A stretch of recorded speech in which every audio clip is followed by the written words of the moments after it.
कैसे एक भक्त ने भक्ति की पराकाष्ठा को पार किया और जगत में अमृतत्व प्राप्त किया। महान भक्त ध्रुव की बात करते हैं, जिन्होंने केवल 6 महीने में भगवान को प्राप्त कर लिया था। राजमहल छोड़ने के बाद ध्रुव जी मधुवन में पहुंचते हैं।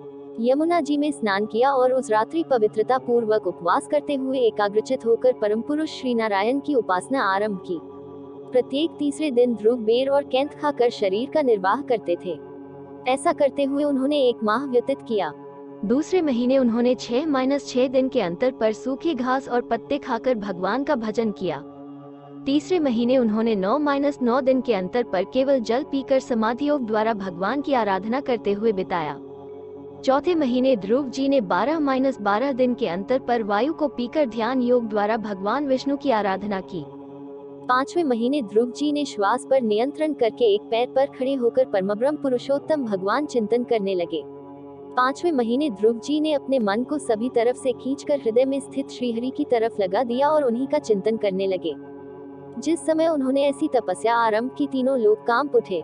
संपूर्ण तत्वों के आधार परम ब्रह्म प्रकृति के पुरुष भगवान को हृदय में धारण करते ही ध्रुव जी का तेज असहनीय हो गया। ध्रुव जी ने इंद्रियों के द्वार तथा प्राणों को रोककर अनन्य बुद्धि से विश्वात्मा श्रीहरि का ध्यान करने लगे। इस भीषण तप की वजह से देवताओं और लोकपालों में खलबली मच गई और वे भगवान विष्णु की शरण में जाते हैं। भगवान का आगमन। श्री भगवान ने कहा, देवताओं अभय हो जाओ। ध्रुव ने अपने चित्त को मुझ विश्वात्मा में लीन कर दिया है।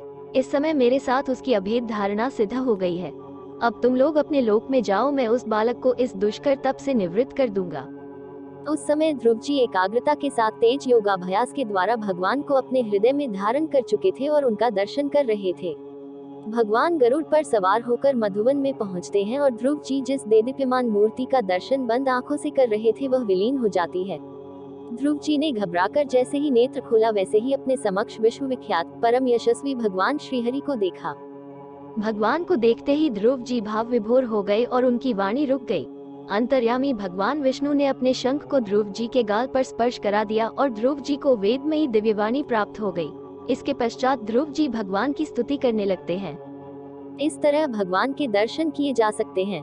ध्रुव जी को नारद मुनि गुरु के रूप में मिले थे, यह बात भी याद रखनी चाहिए। गुरु का भी जीवन में विशेष महत्व होता है। जब भी मार्गदर्शन की जरूरत हो तो गुरुदेव ही मार्गदर्शक होते हैं। साथ ही शिष्य भी योग्य और गुरु आज्ञापालक होना चाहिए, क्योंकि गुरु के आदेश का पालन करना और अध्यात्म के मार्ग पर बढ़ना एक शिष्य का कर्तव्य होता है। आज की वीडियो में बस इतना ही। आशा करते हैं आपको वीडियो अच्छी लगी होगी। आप सभी का धन्यवाद। जय माता दी।